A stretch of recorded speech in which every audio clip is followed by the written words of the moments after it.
Sekiro's first boss battle is meant to teach you that the game isn't going to hold your hand. More so, in fact, that it's going to cut the damn thing clean off.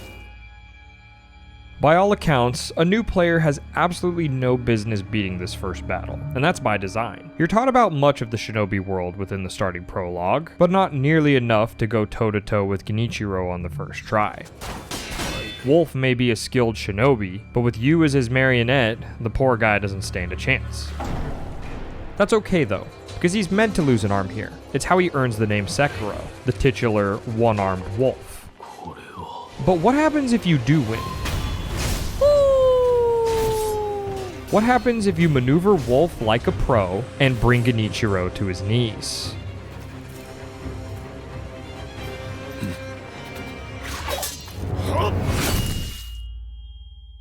Maybe it was naive to expect the game to play fair. After all, any good shinobi ought to know the difference between honor and victory. In the end, this battle means nothing. But at the same time, it means everything.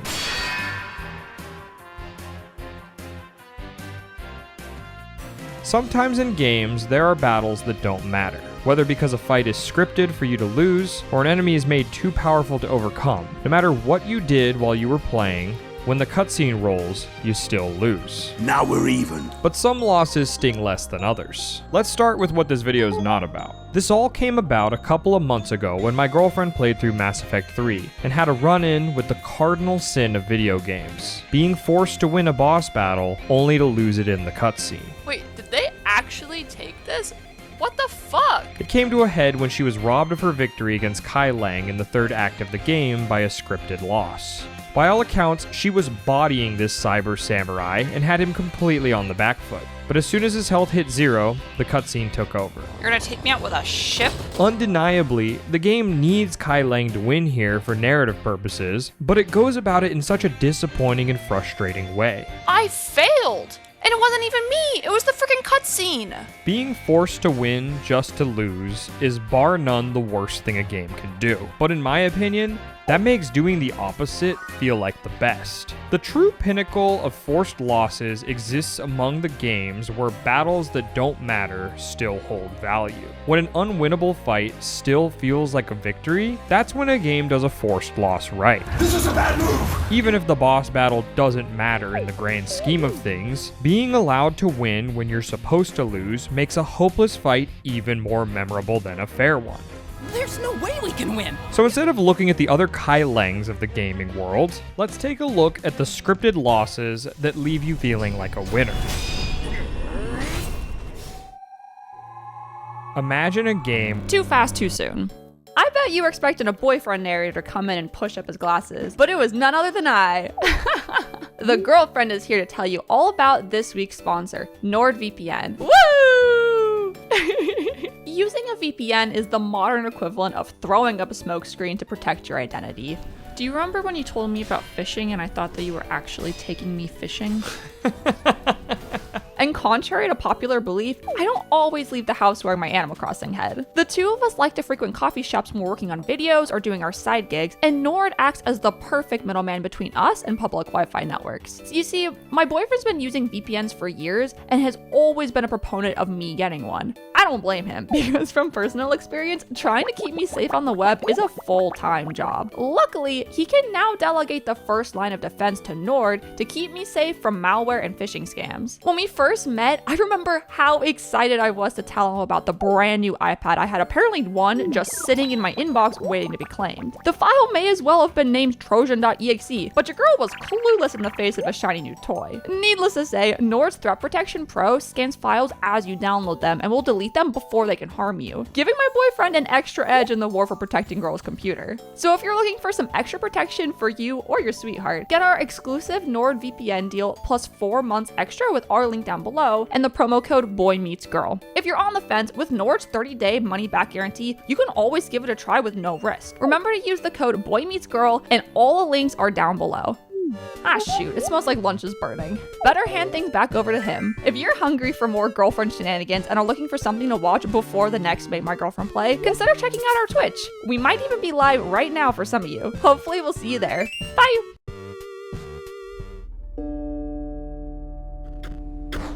Imagine the confusion of booting up a game for the first time and seeing the option to start a new game is grayed out.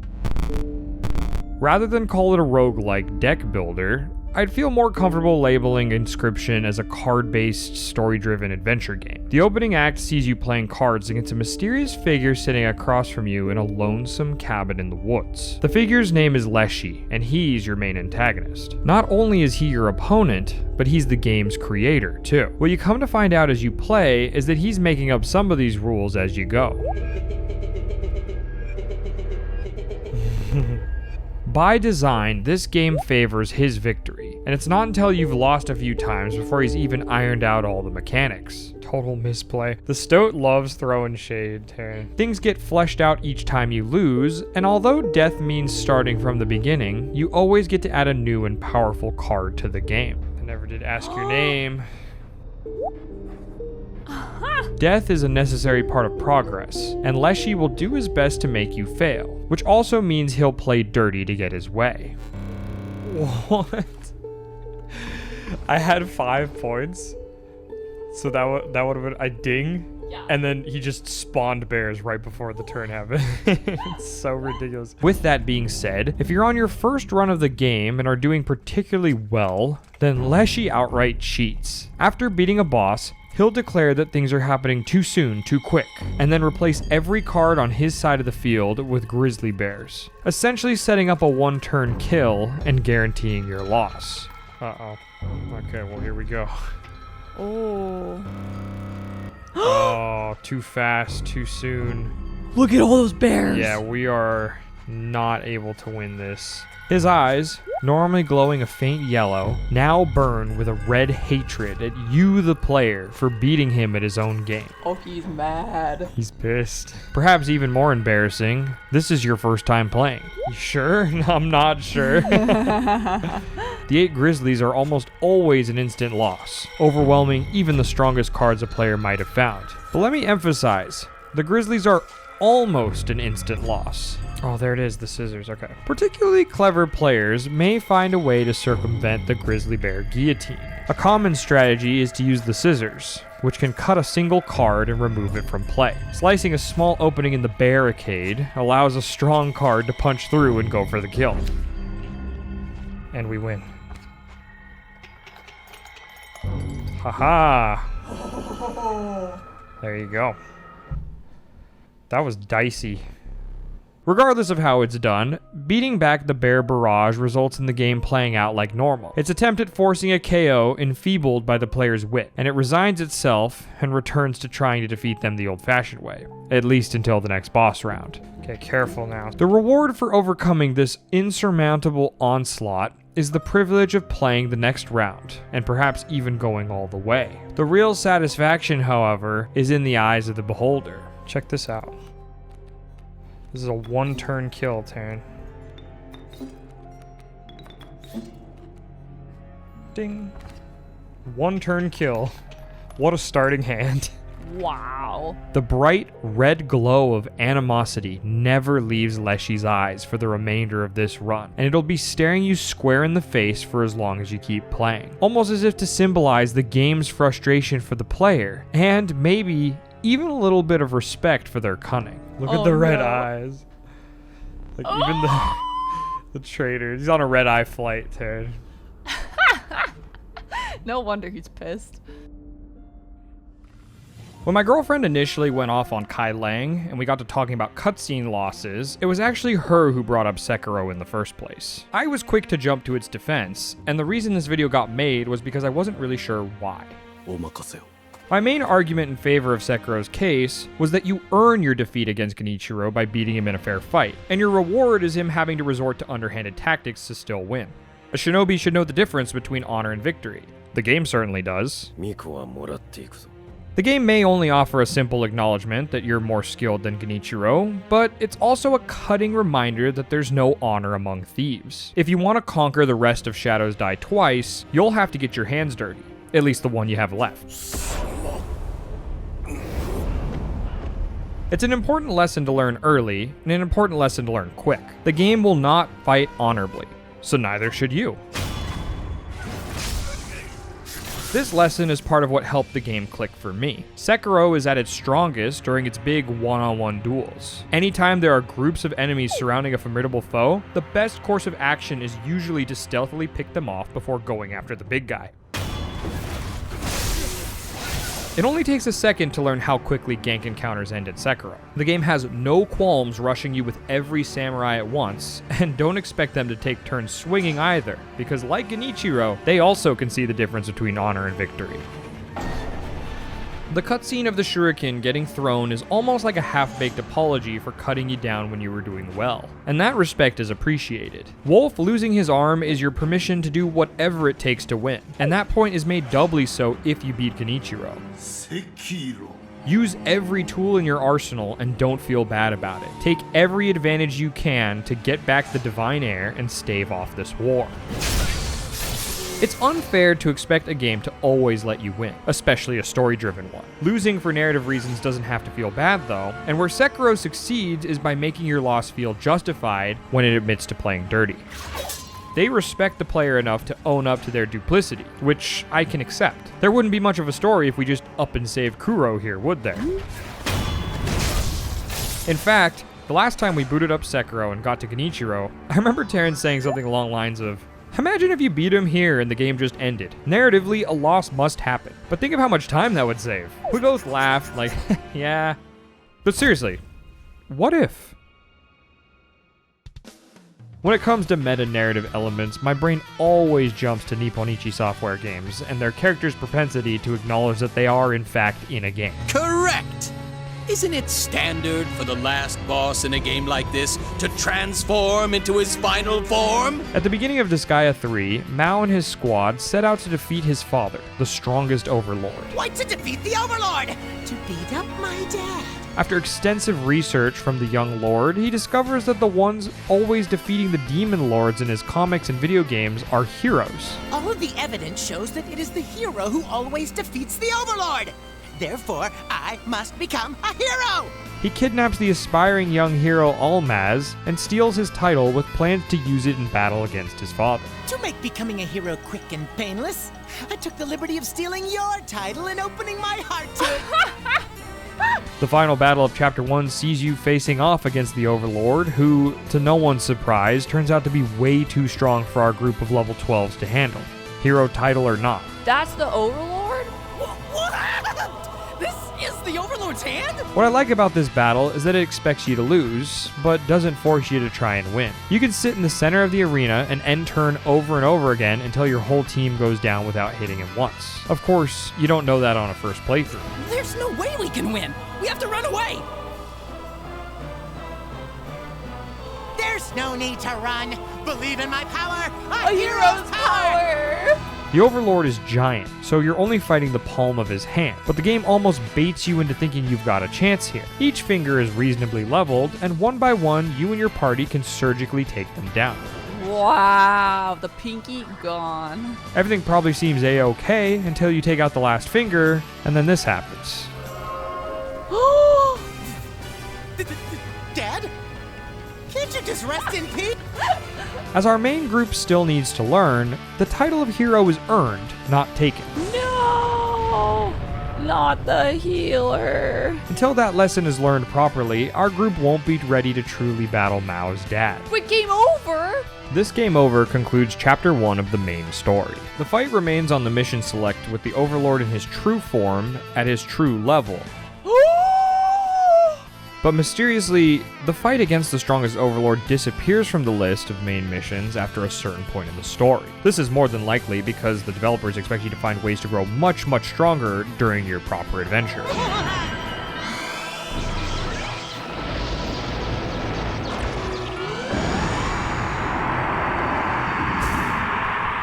They make sure you won't see him again until the final chapter of the game, and by then you'll be on much more equal footing anyways. But assume for a second that hypothetically, you decided to train to absurd levels in Chapter 1. You replayed the strongest Crossroads map over and over again until you leveled to the point that you were on par with the Overlord. What would happen then? Would you still lose when beating him? Well, surprisingly no. You'd actually win. maybe even more surprisingly, you'd actually roll credits and beat the game. Having chapter 1 as the final chapter. What an economical game! To be more specific, you'd unlock one of the many hidden endings of the game, but this one sets itself apart from a lot of the more joke endings in some interesting ways. Throughout the course of the journey, Mao comes to realize that he's not actually upset with his dad, but with himself. By the end of the story, he learns in a somewhat roundabout way that he was weak in the beginning of the game because he was trying to use petty revenge as his motivation to win. That's unforgivable! I mean, what kind of parent does that? He has no right to complain if I defeat him! By forgiving himself and embracing his need to protect others, he finds a strength inside that he didn't know he had. The power of love and friendship. No, it's not! Stop embarrassing me! It's not what he just said! Stop me if you've heard this one before. This is the energy of an unknown cosmos that has been asleep within me! It has nothing to do with love or friendship! Anyhow, by defeating his dad in the first chapter of the story, Mao kind of invalidates his entire journey through what would have been the rest of the game. It's not your power! It was entirely my strength that let us prevail! He's already more powerful than the strongest overlord. Why would he need to embark on this complex quest full of soul searching if he's already proven to be the best? Then you didn't really need to become a hero in the first place. It's considered a joke ending because in the grand scheme of things, he's certainly not as happy as he would have been had he gained his strength through real heroics. That said, if he's this strong, there's really no incentive to learn those moral lessons in the first place. Mao, you still do not possess some things. Is that okay? In an utter irony, the two deuteragonists realize that they wish things had played out differently in their battle with the Overlord because neither of them got the ending they wanted. Why did it turn out like this? Where did I go wrong? They agree to reset the game in order to have another go, hence why you get dropped off in New Game Plus, and this to me was always the game's way of throwing in the towel. This'll finish it! Almost as if to say, if you were capable of beating this, then there's hardly anything worthy of you left in the main story. More so, what's the point of even playing? Now that it's come to this, the only option left is to reset. Even after beating Leshy's cheating antics, the end of the forest will still hit you with a heavy-handed dose of reality. At the steps of the cabin, you face your final challenge. Leshy pulls out all the stops. He snuffs out one of your candles and even adds an extra one to his side of the field. If this is still your first run, half of the game's mechanics aren't even available yet, so you're working with whatever handful of cards you can find this early. Not to mention, making it this far on your first run of the game will see you overcoming not one, but two scripted losses in the form of those dreaded bear attacks. The only thing I can think to do is to snip. Despite everything, if you manage to outplay him and come out victorious, you still lose. The reason for your loss is simply that you were playing the wrong game all along. In a cosmic sense, the real game of Inscryption takes place not in the cards, but in the cabin itself. So you put the wolf statue here, and there's the knife. Inscryption is really about escaping the cabin, and you can't beat it without crucial information about your opponent. Hidden inside this log cabin are the tools needed for your victory, and only with knowledge accumulated through dying will you find the hints necessary to guide you to escaping the cycle. The most vital piece of the puzzle only becomes available to the player at a later cycle. Look at this. There is more. Oh my god. And by then, the bear attacks, along with those red glaring eyes, have long since faded into darkness. Let's trade. As it turns out, it's you who must see red before a path forward becomes clear.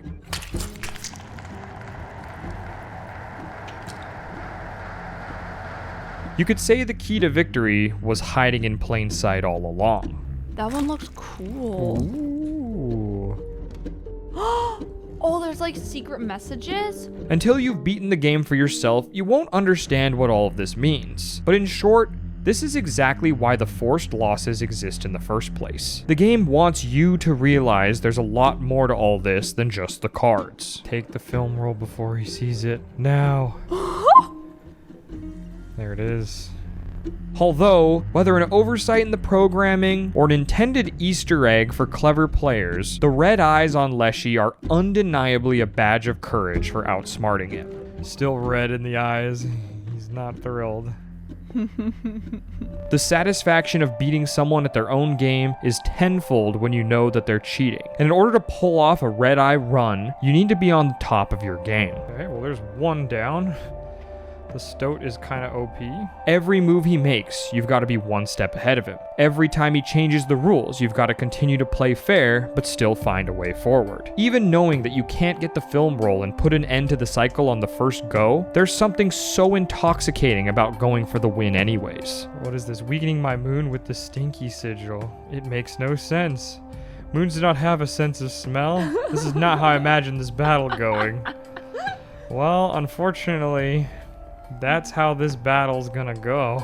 Something about the game telling you no, and you doing otherwise makes the challenge worthwhile. You really destroyed the moon. If nothing else, the drive to do it comes from the fact that you can. It's the fact that the game will not outright stop you from playing, but prevents you with a situation that it thinks will have the same result. That's exactly the type of hopeless battle that piques the appetite of a player like me. Those insurmountable circumstances unintentionally breeding a love and passion for the game before it's even properly started. Ooh. Do not despair. Aww. You are a winner.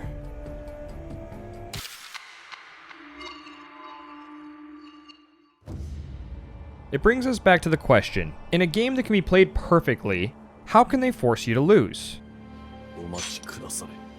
I think the answer is lying plainly in the title. Shadows die twice.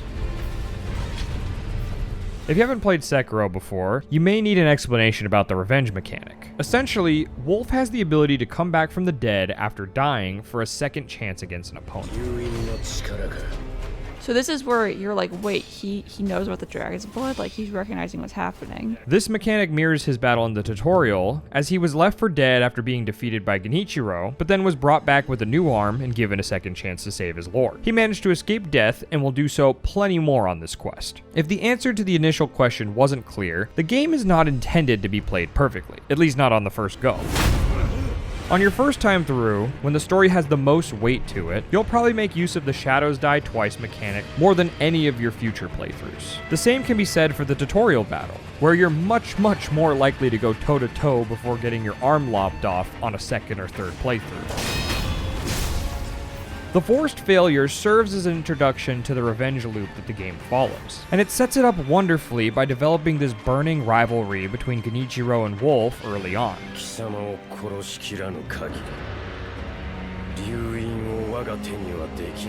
The anticipation of the fated rematch is cranked up that much extra by the crippling loss from the prologue, and you can feel that much better about fighting him the second time knowing you're on more equal footing. Now that we're playing with the same rules, the fight feels more like a dance than a brawl. You've got all kinds of tricks up your sleeve to tap dance on this fool and make him pay for what he did to you.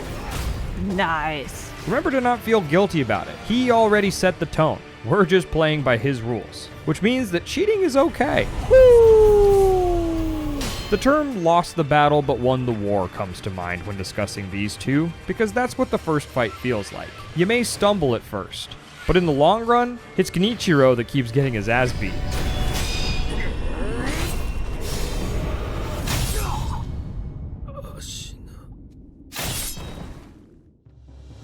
What I described in Disgaea 3 was the somewhat ludicrous scenario where you'd find a way to beat the strongest overlord and jump immediately to New Game Plus. But I didn't actually get a chance to unpack what happens the other way around. When you get to New Game Plus after a normal playthrough, are you able to beat the strongest overlord in Chapter 1?